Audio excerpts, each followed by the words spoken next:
तो मुंबई में जो ये राज ठाकरे साहब की पार्टी के जो तथाकथित कार्यकर्ता हम इनको मानते हैं, जो कि मराठी न बोलने पर मारपीट कर रहे हैं और ज्यादातर उस मारपीट का भोग जो है वो हमारे गुजरात के गुजराती जो वहां बसे हैं वो कर रहे हैं। वो उसका भोग बन रहे हैं। मुंबई गुजरात का हिस्सा नहीं था, आधा गुजरात अभी जो है अभी का गुजरात उसमें से आधा मुंबई का हिस्सा था। एक्चुअली ये कहीं ना कहीं आपको लगेगा कि महाराष्ट्र की एक मोमेंटम, महाराष्ट्र का एक टाइम आ रहा है और ये जो लैंग्वेज रिफ्ट है उसको ये फ्यूल करे। आज मुंबई की हालत क्या है? मुंबई इकोनॉमिकली धीरे धीरे खत्म हो रहा है। इंफ्रास्ट्रक्चर के पॉइंट ऑफ व्यू से मुंबई में क्राइसिस है। भाषा का विवाद एक साधन मात्र है, टूल मात्र है, पीछे का खेल अलग है, ये कह रहे हैं। पॉलिटिकल रिफ्ट बढ़ेगा। एक जमाने में जीजे का पासिंग का वैल्यू था, कहीं पे जाते बोलते गुजराती से हैरान नहीं करते, अब अपना तरीके से अपना धंधा करते, घूमते खाते पीते मस्ती करते। अब ये हो गया कि गुजराती इसका नाम लो तो सिर्फ दो ही चेहरे सामने आते हैं और तब पूरी गुजराती कम्युनिटी के ऊपर ये मामला आ जाए। और ये लैंग्वेज वॉर जो है वो इसको फ्यूल करेगा। और आने वाले में दिनों में मैं देख रहा हूँ, मैं अपने गुजराती भाइयों से रिक्वेस्ट करता हूँ कि एक घर यहाँ पे बना के रखिए। कल को अगर माइग्रेट होना पड़ा तो एटलीस्ट यहाँ पे आपका दाना पानी चलेगा। 1947 में जिस तरीके से पाकिस्तान से लोगों को माइग्रेट होना पड़ा था, इंडिया का ही हिस्सा था, लेकिन माइग्रेट होना पड़ा, कैसे हालात में रहे रेफ्यूजी, तो यहाँ पे तो रेफ्यूजी भी आप नहीं रह सकते। दोस्तों नमस्कार, स्वागत है आप सभी का आप एक इस मंच पर जिसका नाम है मयूर जानी पॉडकास्ट। और जो लोग इसको द गुजरात रिपोर्ट में देखना चाहते हैं उनका भी वहां स्वागत है। और क्योंकि अब मयूर जानी ऑफिशियल अभी और बताया जा रहा है हमको यूट्यूब की ओर से कि जैसे आज अभी रिकॉर्ड कर रहे हैं तो आज 9 तारीख है, तो 13 तारीख तक वो चैनल जो है वो सस्पेंडेड रहेगी, स्ट्राइक लगी रहेगी। पहले 2 हफ्ते की बात थी, अब वो थोड़ी कम होकर 1 हफ्ते की हो गई है। तो रविवार तक जो है हम इस मंच को मुख्य मंच मान के चलेंगे।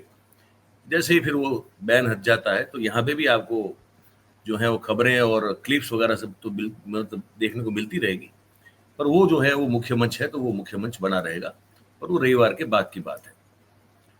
आज हम लोग जो बात करने के लिए इकट्ठा हुए हैं वो हम एक्चुअली एक दो दिन और भी वेट करना चाहते थे, देखना चाहते थे कि डेवलपमेंट क्या हो रहा है उस पूरे घटनाक्रम में, लेकिन फिर सोचा कि आज कर लेते हैं, फिर डेवलपमेंट अगर कुछ हुआ तो बाद में भी बात की जा सकती है। वो जो घटनाक्रम है वो है मुंबई में।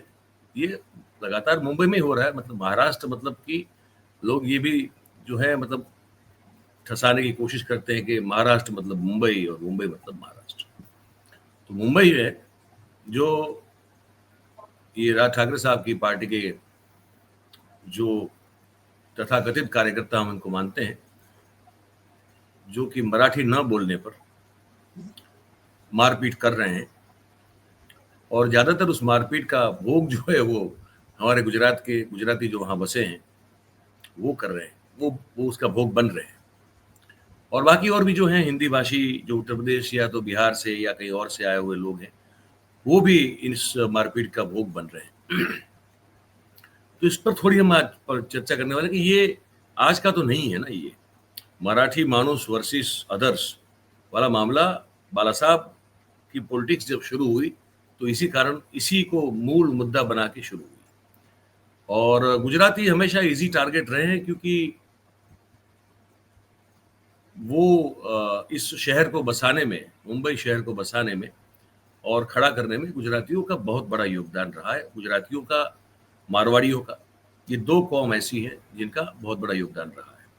तो आमतौर पे मुंबई शहर में गुजरातियों की जो बस्ती है, जो उनकी पॉपुलेशन है, वो शुरुआत से ही जो है वो हमेशा एक ठीक ठाक मेजोरिटी में रही है इन टर्म्स ऑफ पॉपुलेशन।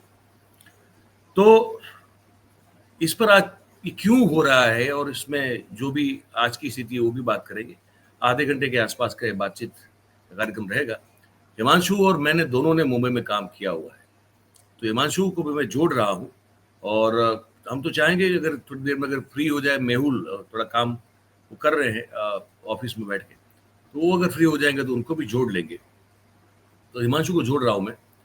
और बातचीत का सिलसिला शुरू करेंगे। आपने सबने टाइटल ये थंब की टेक्स्ट देखी होगी, तो उसमें हमने लिखा है कि क्या भाषा के आधार पर प्रदेश का निर्माण करना हमारे देश में सबसे बड़ी गलती थी क्या? क्योंकि आप सब ना जानते होंगे, और नहीं जानते हैं तो मैं बता दूं आपको कि हमारे देश में राज्यों की जो रचना हुई वो भाषा का प्रभुत्व जहां जिसका था उस आधार पे हुई, और गुजरात और महाराष्ट्र जो है उसका निर्माण देश की आजादी के तकरीबन तकरीबन 12 साल के 13 साल के बाद हुआ। वो हुआ 1 मई 1960, 1 मई 1960 के दिन ये दो राज्य अलग हुए। और उसके पीछे महागुजरात आंदोलन का बहुत बड़ा एक रोल रहा, जो कि इंदुलाल याग्निक ने चलाया, और उस समय की जो कांग्रेस की गवर्नमेंट थी उनके दांत मतलब कि कहते हैं खट्टे कर दिए, चने चबा दिए। और वो भी जो हुआ था वो इसी आधार पे हुआ था। और क्योंकि उस समय एक तो मुंबई राज्य था और फिर सौराष्ट्र था, दो स्टेट थे। तो मुंबई राज्य में अहमदाबाद और विरमगाम तक का इलाका जो अब कवर होता था, वहां से फिर सब कुछ जो था वो मुंबई राज्य में था, गुजरात का वो हिस्सा। और सौराष्ट्र कच्छ जो अभी भी वही है, पर अब वो राज्य का दर्जा नहीं रहा। तो वहां पे ये वो स्टेट थी, उसकी चुनी हुई असेंबली थी, तो वो सौराष्ट्र कहा जाता था। और ये महाराष्ट्र नहीं कहा जाता था, ये मुंबई स्टेट कहा जाता था, जिसके मुख्यमंत्री मोरारजी देसाई एक अरसे तक रहे, जो कि गुजराती थे। ये भी समझने वाली बात है। पर जो भाषा के आधार पर जब आप राज्यों का या प्रदेशों का निर्माण करते हैं, तो हिमांशु अब मैं आपके पास आना चाहता हूँ, ये समझना चाहता हूँ, इसकी हम जड़ खोजने की कोशिश कर रहे हैं, है ना। जो हो रहा है सबके सामने कि गुंडागर्दी हो रही है, पीटा जा रहा है, लेकिन हम इसकी जड़ को तलाशने की कोशिश कर रहे हैं कि क्या आपको लगता है कि ये, चाहे वो कन्नडिगा वाला मामला हो या हमारे जो साउथ के स्टेट में भी हिंदी का विरोध हो रहा है, ये सरकार हिंदी हर जगह पे थोपने की कोशिश करती नजर आती है, लेकिन फिर यही सरकार जो गुजरात के जनता के कंधों पे बैठ के देश के गद्दी पे बैठी है, ये नरेंद्र भाई और अमित भाई और भारतीय जनता पार्टी, वही लोग फिर गुजरातियों को डिफेंड करते हुए नजर नहीं आते हैं, अगर मार पड़ रही कहीं पे भी तो। और साथ में ये भी हम समझने की कोशिश करें आज कि इसका कोई उपाय भी है क्या। मुझे तो अभी कुछ खास कुछ दिखाई नहीं दे रहा, लेकिन आपसे भी समझने की कोशिश करेंगे। तो जड़ से शुरू करते हैं कि हमको जो जड़ लग रही है उस पर थोड़ी आप रोशनी डालें, और फिर आगे थोड़ा बातचीत का सिलसिला हम लोग चलाएंगे। जी नमस्कार द मयूर जानी ऑफिशियल के दर्शकों को, जो कोई ये शो देख रहा है, आपको, आपकी टीम को, अभी पॉडकास्ट है मयूर जानी ऑफिशियल पॉडकास्ट, यस मयूर जानी पॉडकास्ट, सॉरी। बिल्कुल, ये वीडियो मयूर जानी ऑफिशियल पे भी जाएगा, तो जो भी मयूर जानी नहीं जाएगा, अभी अपलोड नहीं हो पाएगा एंगल, अच्छा अभी अपलोड नहीं हो पाएगा, समझ गए। तो उन सभी दर्शकों को नमस्कार जो है कार्यक्रम देख रहे हैं। अब आपने जिस तरीके से पूरा एक ऐतिहासिक फाउंडेशन रखा कि ये आजकल की लड़ाई नहीं है, ये लड़ाई बहुत ही पुरानी, लैंग्वेज रिफ्ट जो जिसे कहते हैं, मराठी गुजराती या मराठी माणूस की लड़ाई, या फिर वो जो बात थी कि आमची मुंबई, जो एक कैंपेन शुरू हुआ था बालासाहेब साहब ठाकरे के समय पे, तो क्लियरली वो दिख रहा था। लेकिन उसमें क्या था कि गुजरातीज जो है वो इसको गुजरातीज को तब तक कोई इतनी बड़ी इफेक्ट इसलिए नहीं हुई थी क्योंकि पूरा का पूरा जो इकोनॉमिक सिस्टम है, चाहे वो शेयर बाजार ले लीजिए, डायमंड मार्केट ले लीजिए, सब जगह पे गुजरातीज है, और गुजरातीज के साथ पावरफुल इलीट मराठीज जो है वो पार्टनर्स जी। हमने देखा था जिस तरीके से यूबीटी की सरकार, मतलब उद्धव ठाकरे जुट की जो महाविकास आघाड़ी की सरकार आई, शपथ लेने जब गए थे उद्धव ठाकरे, तो उस मंच पे मुकेश अंबानी भी हाजिर थे। बिल्कुल, तो क्लियरली इंडिकेट कर रहा है कि गुजरातीज और मराठीज का ऐसा कोई मतलब इतना प्रॉब्लम नहीं था।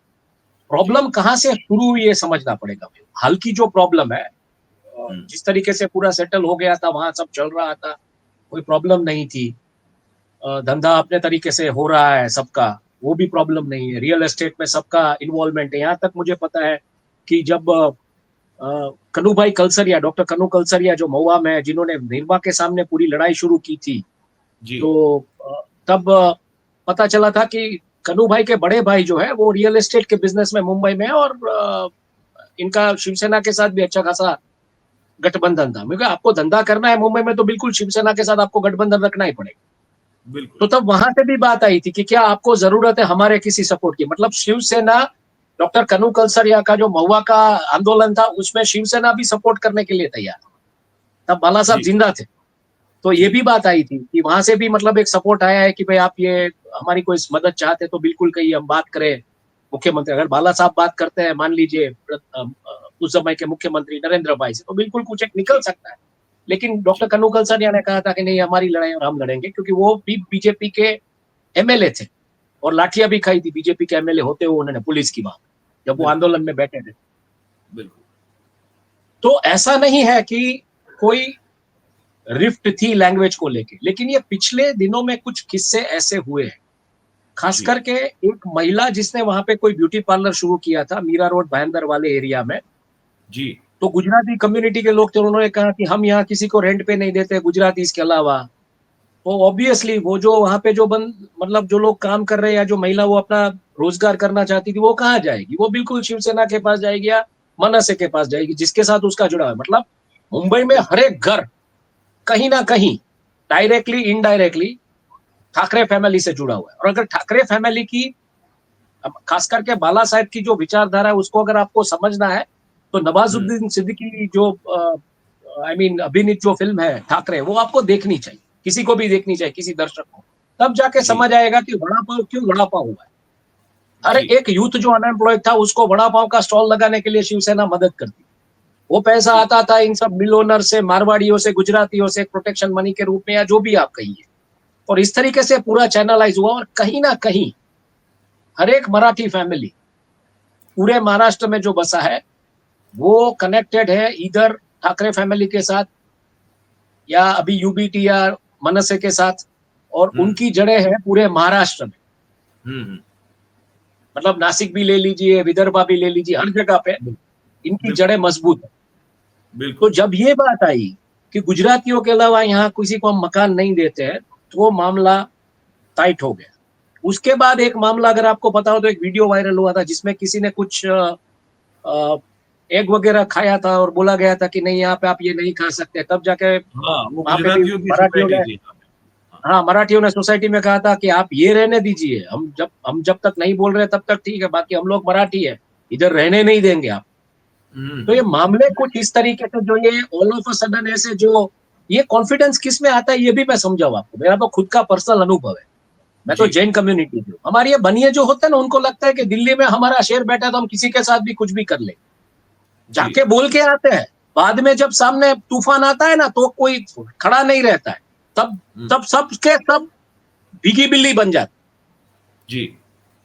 और जब ऐसा मामला सामने आया तब जाके ये बात आई, और लैंग्वेज की जिस तरीके से बात आई हुँ, कि मराठी को छोड़ के हिंदी को आप एक थर्ड लैंग्वेज बनाएंगे, तो मराठी अस्मिता के ऊपर सीधा सवाल करके ये पूरा का पूरा मामला पॉलिटिसाइज हो। और तब जाके दोनों भाई जिस तरीके से इकट्ठे हुए हैं अभी, उद्धव ठाकरे और राज ठाकरे दोनों कजिन्स जिनका एक मतभेद था, उनको लगा कि अब ये मराठी अस्मिता की बात जी, सही कर रहे हैं गलत कर रहे हैं इसके ऊपर मयूरम आएंगे। लेकिन जी, देखिए यहाँ पे मैंने राजकोट में भी ये चीजें बहुत सुनी है अच्छे खासे लोगों से, मतलब जो जी, एक मान लीजिए कोई फ्लैट अच्छे जगह पे लेना चाहता है 2-3 करोड़ का, वहां पे वो जाता है तो वो बोलते हैं कि नहीं पटेल हो तो हम पटेल को ही देंगे, पटेल के अलावा हम किसी को यहाँ पे फ्लैट लेने नहीं देते। तो जी, आपको जी, कितना इंसल्टेड फील होता जी, है। तो जब आप महाराष्ट्र में, आप गुजराती हो, ठीक है मुंबई का एक कनेक्ट है, ये भी बात कल आई कि मुंबई तो गुजरात का ही हिस्सा था, लेकिन आप वहां पे किसी मराठी को तो ये नहीं कह सकते ना कि आप हम यहाँ पे गुजरातियों के अलावा किसी को घर नहीं देते हैं। आप उस राज्य की जमीन पे बैठे हैं।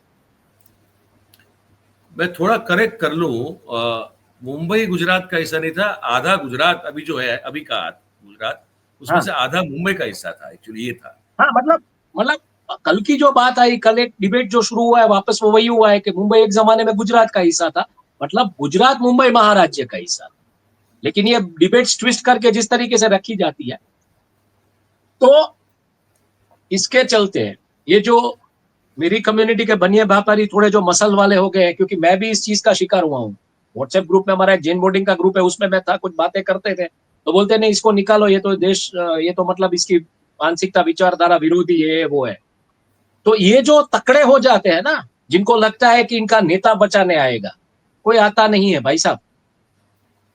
तो ये मामला उस लेवल पे अभी आ चुका है। तो तब वो जो पुरानी फॉल्ट लाइंस है वो वापस एक्टिव, और वो जब वो एक्टिवेट हुई है तो इसका नतीजा कुछ अलग ही आने की संभावना मैं देख रहा हूं, क्योंकि मनसे ने एक जमाने में जिस तरीके से नॉर्थ इंडियन लॉबी को जो कंट्रोल किया है, भले आज भोजपुरी फिल्म इंडस्ट्री वहां से बरकरार है, सब कुछ है, लेकिन जिस तरीके से वो कंट्रोल में लाए हैं, इधर होगा। हालांकि बहुत सारा क्रिटिसिज्म आ रहा है मनसे को लेके सोशल मीडिया पे कि ये नहीं होना चाहिए, क्योंकि वो जो इलीट मराठी क्लास, जो इलीट गुजराती के साथ कनेक्टेड है, उनको लगता है कि उनका धंधा अभी खतरे में है, तो इसलिए वो लोग अपना धंधा बचाने की बात करें। यहाँ पे नॉर्मल मराठी जिसको बोला जाता है कि यहाँ पे हम सिर्फ गुजरातियों को ही रेंट पे घर देते हैं, आप ये अंडा ये वगैरह नहीं खा सकते, तो उनको लगता है कि मुझे लड़ना पड़े। तो ये लड़ाई अब उस दिशा में जा चुकी। अब कौन सा मास किस तरीके से मोबिलाइज होगा, कौन सा इलीट क्लास कहाँ पे इन्फ्लुएंस करेगा इन चीजों को, ये समझना मुश्किल है। लेकिन जो रिफ्ट भारतीय जनता पार्टी और उसके चलते जो पॉलिटिक्स वहां पे हुई पिछले दिनों में, हमने जिस तरीके से देखा महाविकास आघाड़ी में, जिस तरीके से ठाकरे फैमिली और पवार फैमिली साथ में आ गए, पवार फैमिली में जो रिफ्ट आई, वो सब अब क्या होगा, वो जो वो फिल्म आई थी ना आर्नोल्ड श्वार्ज़नेगर की, वो जो लोहे के टुकड़े एक नहीं होते हैं, वैसा हो जाएगा। अब सब मराठी अस्मिता के ऊपर सब अपना मतलब एक भेदभाव साइड में रख के उस दिशा में एक होंगे, ये मैं देख रहा हूं, और मैं बहुत दिनों से कह रहा हूं, ये मैं आजकल की बात नहीं कर रहा हूं, मैं करीबन ये इसको ऑब्जर्व कर रहा हूं पिछले 5 या 10 सालों से, और मैं कह रहा हूं, हालांकि 2019 से मैं ये बोल रहा हूं, जिस तरीके से महाराष्ट्र की राजनीति चेंज हुई है, जिस तरीके से मराठी लीडर्स का प्लेसमेंट हुआ है, आप हर एक मराठी लीडर का प्लेसमेंट देख लीजिए, कैबिनेट से लेके, हाल की जो कैबिनेट है उससे लेके पार्टी में कहीं पे भी। सुप्रिया श्रीनेत, मतलब she is the सिनोनियम of Congress. इस तरफ सीआर पाटिल, उस तरफ आप देखिए अजीत दादा पवार या सुप्रिया श्रीनेत उत्तर प्रदेश की है, और उनके पिताजी, but she is a Marathi. No she is a Marathi, she is married to a Marathi, married to a Marathi. ET now में काम किया उन्होंने बतौर journalist, she has been in Bombay most of the times. तो जिस तरीके से मराठी लीडरशिप को जो जो मिल रहा है, जो धीरे धीरे जो फ्लेम मिल रहा है, ये कहां से आया? इसके पीछे डेफिनेटली गुजराती बिजनेसमैन ही है, ये भी समझने की कोशिश कीजिए, क्योंकि महाराष्ट्र से कोई चेहरा सुप्रीम लीडरशिप में अभी तक नहीं आया है। Maharashtra is one of the biggest tax contributors, Maharashtra is one of the biggest GST contributors. तो ये मैं देख रहा हूं 2000 मतलब 17 से, जब से जीएसटी आया और जब से इनको लगा कि इनकी जो फिस्कल प्रूडेंस है वो खत्म होने की कगार पे, तब से मराठी लीडरशिप हर जगह पे कैसे इंस्टॉल करना है मराठी लीडर्स को, ये पूरा खेल जबरदस्त तरीके से चला। मैं क्लियरली मानता हूँ, जो स्टेज के साथ थे उद्धव ठाकरे के साथ, वही ये खेल खेल रहे हैं, नो डाउट अबाउट। आपने देखा होगा अनंत के वेडिंग के विजुअल्स में भी आपने देखा होगा जिस तरीके से ठाकरे फैमिली वहां पे था, जो कुछ भी था जी, तो ये क्लियरली इंडिकेट कर रहा है कि कुछ मोमेंट ऐसी चल रही है, क्योंकि अल्टीमेटली किंग मेकर्स यही लोग हैं। तो कुछ मोमेंट ऐसी चल रही है कि आने वाले दिनों में जो आएगा वो महाराष्ट्र से चेहरा हो, और इसमें नागपुर का पूरा समर्थन है, ये भी मैं देख रहा हूँ। इसीलिए नितिन गडकरी को जिस तरीके से प्रोजेक्ट करने की बात आ रही थी यार, नितिन गडकरी को जिस तरीके से साइडलाइन किया जा रहा है, ये भी मैं देख रहा हूँ। तो इन सब मुद्दे जब मैं समझता हूँ, देखता हूँ, आप भी समझते हैं, देखते हैं, आप भी पॉलिटिकल बीट को अच्छे तरीके से फॉलो करते हैं, तो कहीं ना कहीं आपको लगेगा कि महाराष्ट्र की एक मोमेंटम, महाराष्ट्र का एक टाइम आ रहा है, और ये जो लैंग्वेज रिफ्ट है उसको ये फ्यूल करेगा। और इसको ये क्यों फ्यूल करेगा ये भी मैं समझाऊंगा। तो 2014 में मैंने ज्वाइन किया था कोजेंसिस, 3 मार्च को मैंने कोजेंसिस ज्वाइन किया था। कोजेंसिस में 2 महीने की ट्रेनिंग होती है। वो 2 महीने की ट्रेनिंग के दरमियान आपको कंपनी रहने का सब इंतजाम कर देती है, उन्हीं के ट्रेनिंग के दरमियान वहां पे खाना पीना सब उनका रहता है। तो 2 महीने की पेड ट्रेनिंग रहती है। और कोजेंसिस की ट्रेनिंग ऐसी है कि अगर किसी बिजनेस जर्नलिस्ट ने, अब तो कोजेंसिस इन्फॉर्मिस्ट बन गया है, बट वो ऐसी ट्रेनिंग थी कि अगर किसी बिजनेस जर्नलिस्ट ने अपने शुरुआत के दिनों में अगर कोजेंसिस ज्वाइन किया, वो ट्रेनिंग ले ली, तो मैं गारंटी के साथ बोलता हूं कि दुनिया के किसी भी बिजनेस ऑर्गेनाइजेशन में, दुनिया के किसी भी बिजनेस पब्लिकेशन में, मीडिया हाउस में वो बंदा मतलब तोप बन जाए, इतनी जबरदस्त ट्रेनिंग देते। तो उस टाइम पे क्या होता था, हालांकि हमारा बिजनेस का ऐसा रहता है कि 5 वर्किंग डेज होते हैं, मंडे टू फ्राइडे, तो सैटरडे संडे हमको छुट्टी रहती है। मेरे बहुत सारे रिलेटिव्स बॉम्बे में है, साउथ बॉम्बे से लेके नॉर्थ बॉम्बे तक। तो सबके साथ बातचीत होती थी, बोलते थे कि यहाँ पे आइए, मिलिए, बहुत सालों से मिले नहीं है। तो फ्राइडे शाम से मेरा कैंपिंग रहता था इन जगहों पे, मैं कपड़े लेके चला जाता था, तो रात का खाना किसी रिलेटिव के घर, सुबह का नाश्ता किसी और रिलेटिव के घर उसी एरिया में, दोपहर का खाना किसी और रिलेटिव के घर सैटरडे का, फिर रात का खाना किसी सबब में कहीं पे, अगर मैं बोरीवली या उस तरफ जाता हूँ तो सभी के साथ बात होती थी। और तब इन लोगों को ये था कि जिस तरीके से नरेंद्र मोदी की जो इमेज बन रही है, जो हो रहा है, उसमें 2014 में नरेंद्र मोदी आ रहे हैं और पूरा का पूरा भारत बदल देंगे। मतलब एक तरीके का गुजरातियों में एक तरीके का मतलब गर्व था नरेंद्र मोदी को लेके, जो आज भी मैं मुंबई के गुजरातियों में मानता हूँ आज भी बरकरार है। तो तब बहुत सारी चर्चाएं जब होती थी तो मैं कहता था कि एक काम कीजिए, आप एक घर ले लीजिए गुजरात में, क्योंकि आज नहीं तो कल मैं देख रहा हूं कि आपको किसी गुजरात में एक घर की तो जरूरत पड़ेगी। क्योंकि मैं पहले ये देखता था कि जिस तरीके से यहाँ पे गिफ्ट सिटी को खड़ा किया गया है, जिस तरीके से इन्वेस्टमेंट्स लाने की बात, एक नया इकोनॉमिक पावर सेंटर बनाने की जो बात है गुजरात को, उसमें मैं देख रहा था कि महाराष्ट्र का अगर पावर सेंटर आप देखेंगे, इकोनॉमिक पावर जी सेंटर, तो वो मुंबई ही है। जी ज्यादा से ज्यादा पुणे एक्सटेंड कीजिए, या फिर वहां पे औरंगाबाद, इन 3 डेस्टिनेशंस के अलावा नासिक वगैरह जो ट्रेडिशनल मार्केट्स जो भी है, और वहां पे जिस तरीके से MIDC जो महाराष्ट्र इंडस्ट्रियल डेवलपमेंट कॉर्पोरेशन ने जो काम किया, और जो वहां पे वो लोग लाए क्या बोले इसको, इन्वेस्टमेंट वगैरह, और वहां की जो इन्वेस्टमेंट पूरी को, हाँ इकोनॉमी है महाराष्ट्र की, विच इज अ जी जी completely balance economy of agriculture, of services and manufacturing. तो मैं देख जी रहा था कि ये सब पैसा पूरे महाराष्ट्र से चर्न होके आता है मुंबई में, और ये मुंबई को खत्म करे। मैं जब ये बोलता था तब ये लोग कोई मानने के लिए तैयार। बिल्कुल आज मुंबई की हालत क्या है? मुंबई इकोनॉमिकली धीरे धीरे खत्म हो रहा है, इंफ्रास्ट्रक्चर के पॉइंट ऑफ व्यू से मुंबई में क्राइसिस है। मैंने अधि गोदरेज वगैरह जैसे जो कॉर्पोरेट लीडर्स है, या जो आई मीन उदय कोटक जैसे लोग जब आते थे गांधीनगर मिलने, तो कहते थे कि 20 मिनट में तो हम यहाँ पहुंच गए, मुंबई में तो ये पॉसिबल नहीं है। तो उनके जहन में ये डाला जा रहा था कि आप यहाँ पे शिफ्ट होइए, मुंबई हो गया, बहुत हो गया। तो तब मुझे लग रहा था कि मुंबई को कहीं ना कहीं खत्म किया जाएगा। आज RBI के पावर्स मुंबई में नहीं रहे, भले RBI मुंबई में है, उसके पावर्स वगैरह दिल्ली से डिसाइड होता है। मुंबई में अब रहा थोड़ा बहुत बचा कुचा तो बॉलीवुड और भोजपुरिया फिल्म इंडस्ट्री, उसके अलावा कुछ मुंबई में रहा नहीं है। और बॉलीवुड स्टॉक भी, उसके मार्केट, भी। हाँ, स्टॉक और मार्केट स्टॉक मार्केट का भी क्या है, देखिए आज आज गिफ्ट निफ्टी आ चुका है।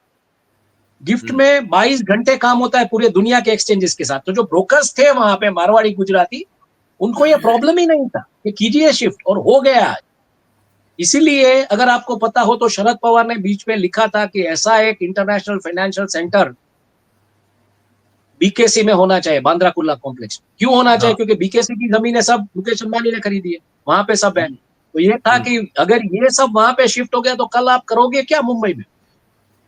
और आज की तारीख में आप देखें तो मुंबई में बॉलीवुड थोड़ा बहुत जो बचा है, इंडियन फिल्म इंडस्ट्री जिस तरीके से बची है, भोजपुरिया फिल्म इंडस्ट्री है, उसके अलावा मुंबई में रहा क्या?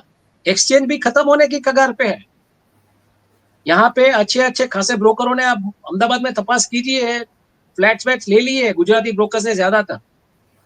तो मैं ये बोलता था तो कोई मानने के लिए तैयार नहीं था कि नहीं, ऐसा हो नहीं हो सकता, लेकिन आज हो गया है पूरा मुंबई। मतलब इतना डेवलपमेंट का बात आया, अरे जंगल तोड़ने की बात आई, बहुत बवाल हुआ, मुंबई रहने लायक नहीं रहा, ऐसा हो गया, कनेक्टिविटी दे दी। आप भले आज वो बुलेट ट्रेन की कनेक्टिविटी की बात कर रहे हैं, लेकिन धीरे धीरे वो एपी सेंटर या तो आप पैरेलली जोड़ देंगे अहमदाबाद के साथ, जो ट्रैवल करके, क्योंकि सूरत जो पैसा डायमंड का है मुंबई का, वो ज्यादातर सूरत में आता है। भारत बोर्स को खत्म करने के लिए आपने सूरत डायमंड बोर्स बनाया, वो चला नहीं, क्योंकि वहां पे समझ आ गया था इन लोगों को कि ये खत्म हो रहा है। तो वहां बिल्कुल पे भारत डायमंड बोर्स ने भी अपना मतलब एक पूरा जो इंसेंटिव्स देना था वो अलग कर दिया, स्टेट गवर्नमेंट ने भी वो सब कर दिया। तो अब ये लड़ाई भाषा से ज्यादा एक पावर एपिसेंटर को खत्म करके उसको किस दिशा में ले जाना है, उसमें जब ये शुरू हो गया है भाषा को लेके जो विवाद, तो ये ज्यादा फ्यूल करे। और मैंने पिछले उसमें भी कहा है, मैं गुजरातियों से रिक्वेस्ट करता हूँ कि Gujarat is outside Gujarat are not safe. और ये जो बैठे हैं ना सत्ता में, मैं तब भी मैं बोल रहा था, मेरी एक कजिन मेरे ऊपर हंस रही थी, वो बोल रही थी ऐसा नहीं हो सकता हिमांशु भाई, आप क्या बात करो। मैं बोला आप मेरे को एक दिन याद करो, अभी थोड़े दिनों पहले उनके फोन आए कि नहीं आपकी बात सही थी, 2014 में आपने ये देखा था, 10 साल आप पहले। ये आप ये कह रहे हैं, आप क्या ये कहना चाहते हैं कि भाषा का विवाद एक एक साधन मात्र है, टूल मात्र है, पीछे का खेल अलग है? ये कह रहे हैं आप? नहीं, पॉलिटिकल रिफ्ट बढ़ेगा। ये मैं आपको क्यों बता रहा हूँ। थोड़े दिनों पहले मैं जब मुंबई में था तब बात होती थी मेरी, तो कांदीवली में मेरे कुछ रिलेटिव्स उन्होंने कहा था, कांदीवली बोरीवली साइड, कि अगर हम लोग सब्जी खरीदने जाते हैं तो अलग दाम देना पड़ता है, महाराष्ट्रियन लोग जाते हैं तो उनको अलग दाम देना पड़ता है, उनको सस्ता मिलता है, हमको महंगा दिया जाता है। तो ये एंटी गुजराती सेंटीमेंट शुरू हो गया है। और क्यों हो गया है? क्योंकि टॉप में बैठे लोग, लीडरशिप में बैठे लोग गुजराती, जिन्होंने जो पूरा बंटा धार कर दिया है, नौकरियां है नहीं, बेरोजगारी है, भ्रष्टाचार अपनी चरम सीमा पे है, एक पूरा सिस्टम पैरालिसिस कर दिया है। कोई भी बंदा जाके एफआईआर डालने की कोशिश करता है, पुलिस स्टेशन में जवाब नहीं मिलता है। अब पुणे की ही बात है, कल परसों पुणे का एक न्यूज आया कि रोड साइड पे एक औरत को मतलब डिलीवरी करवानी पड़ी वहां। हाँ बिल्कुल। तो सिस्टम कहाँ है? रास्ते, मुंबई आज सबसे ज्यादा आपको टैक्स देता है। मुंबई का इंफ्रास्ट्रक्चर देखिए कितना क्रम्बल हो रहा है। तो इन सब चीजों के चलते कहीं ना कहीं ये सेंटीमेंट ट्रिगर होगा। और मैं तब ये देख रहा हूँ कि Gujaratis outside Gujarat are not safe. और ये जो आप बात सुन रहे हैं ना रियल एस्टेट की गुजरात में, कि गुजरात में इतना सारा इन्वेंट्री खड़ा पड़ा है, कोई ले नहीं रहा है, ये लोग इसलिए बनाए जा रहे हैं कि उनको पता है कि आज नहीं तो कल हर गुजराती गुजरात में वापस आएगा, और तब ये माल 1 का 10 में बेचेंगे। मैं जो बोल रहा था 2024 में कि घर लेके रख लीजिए, 3 BHK का, एक किसी मतलब आपके 2 या 3 बेटे हैं तो किसी एक को वहां पे सेटल कर दीजिए धंधे में, क्योंकि आज नहीं तो कल आपको इसकी जरूरत पड़ेगी। आज ये चीज उन सबको समझ आ रही है कि हिमांशु भाई जो बोल के गए थे 2014 में, वो ये बात क्या सही। फिर ये भाषा का विवाद सिर्फ गुजराती के साथ तो है नहीं, यहाँ तो वहां अभी उत्तर भारतीय भी जो हमारे रहते हैं उनके साथ भी तो हो रहा है। तो उनके क्या साथ है, लेकिन हुआ क्या है मयूर, लीडरशिप गुजराती इसकी है जहां पे ये सब बंटाधार हो रहा है, तो target will be Gujarati community. अब आप एक समझ लीजिए, जर्मनी में जैसे हुआ था, क्या हुआ था, जूस प्रजा, आम प्रजा का क्या लेना देना था उसके साथ, लेकिन प्रजा को, प्रजा के, अब तक क्या हुआ, अब तक आपने हिंदू मुस्लिम कर लिया, अब जो होगा ये होगा। और उसमें ये लोग इसमें भी बेनिफिट पे बैठे, क्योंकि ये जो कंस्ट्रक्शन हो रहा है अहमदाबाद या बड़े बड़े शहरों में, जो इन्वेंट्री खाली पड़ी है, वो सस्ता माल बना के रख दिया है, वो बेचेंगे 1 का 10 करके जब डिमांड निकलेगी। अगर आपको पता हो तो विजय रूपानी के टाइम पे एक प्रोजेक्ट आया था कि राजकोट से Ahmedabad high speed rail project parallel to the highway. तो क्यों कर रहे हैं? इनको पता है गिफ्ट में आपको 30 लाख नौकरियां लानी है, आप कैसे लाएंगे 30 लाख नौकरियां? तो आपको पता है कि आज नहीं तो कल ये प्रजा माइग्रेट होगी, और ऐसे माहौल, ये माहौल हर जगह पे क्रिएट हो रहा है, ऐसा नहीं है, ये साउथ में भी हो रहा है, सब जगह पे एक एंटी सेंटिमिज्म, एक तरीके का एक एंटी सेंटिमेंट गुजराती इसके खिलाफ कर्नाटका में भी है, समझ लीजिए। जीजे का पासिंग वाला व्हीकल होता है ना, तो उसका हर कुछ देख के चलान काटने का वहां पे है कि चलान काटते ही है, जीजे का पासिंग हो अगर। ये चीज मैंने इसमें भी देखी, मैं गया था इस कहाँ पे, महाकालेश्वर उज्जैन, जीजे का पासिंग देखते ही ना जाने कौन से नियम लेके आए और 1500 रुपये 2000 रुपये लेके गए ड्राइवर के पास, जो कि हमारा तो टूर का था मामला, बट वो ऐसे ऐसे कानून दिखाए जाते हैं जो होते नहीं है, समझ लो, या होते हैं, ठीक है। या आपको नॉर्मली पता नहीं है कि अगर टैक्सी गाड़ी है तो वहां पे आपके ड्राइवर को ये कोट पहनना पड़ता है, कैप पहनना पड़ता है, ये सब है। अब वो कौन पहनेगा आज के जमाने? तो उसके ऊपर आपका 2000 का चालान काट लेंगे, मतलब चालान नहीं काटेंगे, 2000 में सेटल करेंगे, चालान 5000 का कटेगा, ऐसा बोलते हैं। तो ये हो गया है, जीजे का पासिंग देखते ही रोक लेते हैं गाड़ी। एक जमाने में जीजे का पासिंग का वैल्यू था, कहीं पे जाते बोलते गुजराती से हैरान नहीं करते, अपना तरीके से अपना धंधा करते, घूमते खाते पीते मस्ती करते। अब ये हो गया है कि गुजराती इसका नाम लो तो सिर्फ 2 ही चेहरे सामने आते हैं, और तब पूरी गुजराती कम्युनिटी के ऊपर ये मामला आ जाता। क्यों ये हुआ? क्यों ये वो वीडियो जिसमें उस महाराष्ट्री इंसान को बोलना पड़ा कि देखो भाई प्यार से रहो, वरना फिर हम लोग महाराष्ट्र, अगर हम अपनी उस पे आ गए तो आप रह नहीं पाओगे। हाँ, तरीका सही है गलत है वो उसके बाद का डिबेट है। सिस्टम पैरालाइज हुआ है, देखिए वहां पे भी बीजेपी का ही राज है ना, तो सिस्टम पैरालाइज हुआ है, वो लोग जाके एफआईआर कर सकते हैं, लेकिन एफआईआर करेंगे क्या होगा, कुछ होने वाला है नहीं। तो सिस्टम जो पैरालाइज कर दिया गया है पॉलिटिकल, और कल को क्या होगा, मान लीजिए गुजराती को, अगर गुजराती का एक्सोडस होता है तो मुकेश अंबानी तो डेफिनेटली एंटीला नहीं छोड़ेंगे। छोड़ेगा कौन? जो भाईंदर मीरा रोड में रहता है, बोरीवली में रहता है, जिनका प्रॉब्लम है, अपना रोज का रोज हैंडल करता है, वो भागेगा कि छोड़ो यार ये जब कौन, अपना जाके वहां पे कुछ ढूंढ लेंगे, कर लेंगे, अहमदाबाद में या सूरत में या बड़ोड़ा में या राजकोट में, कहीं पे भी जाके यहीं पे सेटल हो जाएगा। तो ये चीजें होती है। दूसरा वहां पे क्या होता है, फाइनेंस का एक बहुत ही अंडरग्राउंड बड़ा फाइनेंस का बहुत बड़ा बिजनेस चलता है, अनऑर्गेनाइज फाइनेंस का बिजनेस। वहां की जो टॉयलेट्स है ना, वो टॉयलेट्स का कलेक्शन करीबन रोज का 5 करोड़ रुपया है, और दो टॉयलेट्स आर यूज्ड एज हवाला ट्रेडिंग पॉइंट्स। पैसे का बंडल लेके कोई आएगा स्कूटर पे, बंदा पैसा रख जाएगा, वहां से बंडल लेके चला जाएगा, बोलेगा कलेक्शन है, तो कौन चेक करता है उसको? और ऐसे मनी लॉन्डर होता है, उसका फोन आता है हवाला ऑपरेटर का कि ये आएगा, इसको दे देना, ये फटा हुआ नोट चिट्ठी जो भी है। तो toilet points in Mumbai are use, उसका रोज का करीबन ट्रांजेक्शन है, कैसा एक एस्टिमेट है 5 से 10 करोड़ के आसपास का ट्रांजेक्शन है वहां।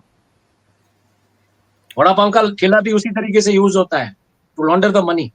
तो अनऑर्गेनाइज फाइनेंस का भी एक बड़ा वो झमेला है, जिसमें कई भी गुजराती धंधा करने के लिए लेते हैं, फंस जाते हैं, फिर बाद में माइग्रेट होकर यहाँ पे आ जाते हैं। मैंने ऐसी स्टोरी सुनी भी है, यहाँ पे राजकोट में भी ऐसे बहुत लोग आए हैं जो कुछ ना कुछ वड़ा पाव का स्टॉल वॉल लगा लेते हैं, बाद में बोलते हैं क्या करें, मुंबई में प्रॉब्लम हो गई थी, यहाँ पे एटलीस्ट शांति से जिएंगे तो सही। तो ऐसा जब माइग्रेशन शुरू होगा, हाउसिंग की डिमांड सबसे पहले आएगी, तो जिन्होंने लेकर रखा है वो रेंट इतना बढ़ा देंगे, उसमें से कमाएंगे, या फिर वो उस भाव पे बेचे। तो मैं इसलिए कहता हूँ सभी गुजरातियों से, मैं कोई मतलब वो एक्सपर्ट हूँ ऐसा नहीं, ऐसी बात नहीं, बट मैं जो देख रहा हूँ, जिस तरीके से मैं हिस्ट्री का स्टूडेंट रहा हूँ, ज्योग्राफी का स्टूडेंट रहा हूँ, इंग्लिश पढ़ा हूँ, लिटरेचर पढ़ा हूँ, उसमें जो चीजें मैंने देखी है, उसमें जो समझा है, जो हम हर स्टेज की बात करते हैं, मोबोक्रेसी, थियोक्रेसी, ऑटोक्रेसी और एरिस्टोक्रेसी, तो एरिस्टोक्रेसी की तरफ जा रहा है। और ये लैंग्वेज वॉर जो है वो इसको फ्यूल करेगा। और आने वाले में दिनों में मैं देख रहा हूँ, मैं अपने गुजराती भाइयों से रिक्वेस्ट करता हूँ कि एक घर यहाँ पे बना के रखिए, कल को अगर माइग्रेट होना पड़ा तो एटलीस्ट यहाँ पे आपका दाना पानी चलेगा। 1947 में जिस तरीके से पाकिस्तान से लोगों को माइग्रेट होना पड़ा था, इंडिया का ही हिस्सा था, लेकिन माइग्रेट होना पड़ा, कैसे हालात में रहे रेफ्यूजी, तो यहाँ पे तो रेफ्यूजी भी आप नहीं रह सकते। तो I mean it's going to be a tough time अगर ये एस्केलेट होता है। और एस्केलेट होता है मैं इसलिए देख रहा हूं क्योंकि देखिए, 100 बात की एक बात, ठाकरे फैमिली ठाकरे फैमिली, दोनों भाई अगर इकट्ठा हुए हैं तो Uddhav Thackeray is going to play politics and Raj Thackeray is going to be that man who is going to clean this mess. Muscle और एंड या मसल, और वो क्लीन करेगा ये mess, no doubt about that, ये चला नहीं लेगा।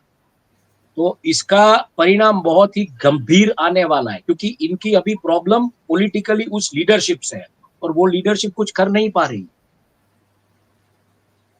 आप समझने की कोशिश कीजिए, वही मैं बोल रहा हूँ, मीन्स गलत है या सही है वो एक अलग मुद्दा है। And after all Marathis are a warrior tribe, तो आप वॉरियर ट्राइब के साथ, आप यहाँ पे जैसे क्षत्रियों के साथ कुछ उल्टी सीधी बात नहीं कर सकते, आहिरों के साथ कुछ उल्टी सीधी बात नहीं कर सकते, गढ़वी या भरवाड़ के साथ भी आप आई मीन रबारी के साथ उल्टी सीधी बात नहीं कर सकते। तो ये ऐसे वॉरियर ट्राइब, इसके साथ आप उल्टी सीधी बात करेंगे तो बॉस ये मतलब ऐसा नहीं है कि सुन लेंगे। ये वो बुलेट राजा का जो डायलॉग है ना, यहाँ ये कॉर्पोरेट नहीं है कि यहाँ पे कोई डील सेटल होगी, यहाँ पे बदला लिया जाएगा। तो सही है गलत है ये अलग बात, उसका एक अलग डिबेट हो सकता है, लेकिन ये मैं देख रहा हूं कि परिस्थिति बहुत गंभीर होने जा रही है इस मुद्दे को लेकर।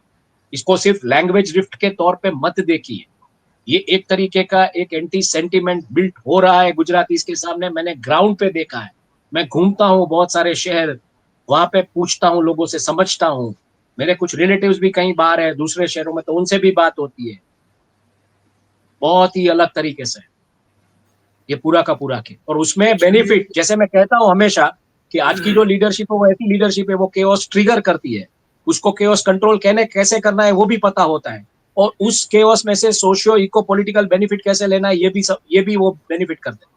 मैं और एक चीज समझना, अगर ये एक्सोडस होता है, गुजराती यहाँ पे आ जाते हैं, समझ लीजिए एक पूरा 35 लाख गुजराती की बात है अभी मुंबई में बसे हैं, मान लीजिए उसमें से 15 या 20 लाख गुजराती भी अगर यहाँ पे आ जाते हैं, तो आप सोचिए जो इन्वेंट्री है मकानों की दूसरी तीसरी, वो सब आपकी बिक जाएगी, बड़े दाम पे बिकेगी, प्रीमियम पे बिकेगी। नॉट ओनली दैट, आपका एक किसी एक शहर में सेटल होते हैं या जो भी होता है, वहां पे बिल्डर स्कीम निकालेंगे तो उस शहर की वोटिंग पॉपुलेशन बढ़ जाएगी। अगर आपको एक पता हो तो एक इंग्लिश फिल्म की हमने एक बार बात की थी, कोई 13 नाम की, डिस्ट्रिक्ट 13 या ऐसी कोई फिल्म है, हमने एक बार उसके बारे में चर्चा की थी, नॉट ऑन दिस प्लेटफॉर्म, ऐसे ही ऑफ द रिकॉर्ड। तो ये हो रहा है, फ्रेंच मूवी है वो। हाँ हाँ ये हो रहा है, ये हो रहा है। चलिए, तो मुझे लगता है कि हमने इसको एक अलग एंगल से देखने समझने की कोशिश की है। इस एंगल पर आमतौर पे देश पे बात नहीं हो रही है, लेकिन हमको लगा कि इसकी जड़ क्या है और इसके पीछे क्या क्या हो सकता है, उस पर हमारे पास जितना क्योंकि अनुभव और जानकारी कंट्रोल, है वो आप क्योंकि पहुंचाएं। इस भाषा की लड़ाई को कंट्रोल करने के लिए सेंट्रल लीडरशिप से कोई भी मतलब एक एक उसकी वो मतलब एक वो इच्छा हो ना 10। जी जी,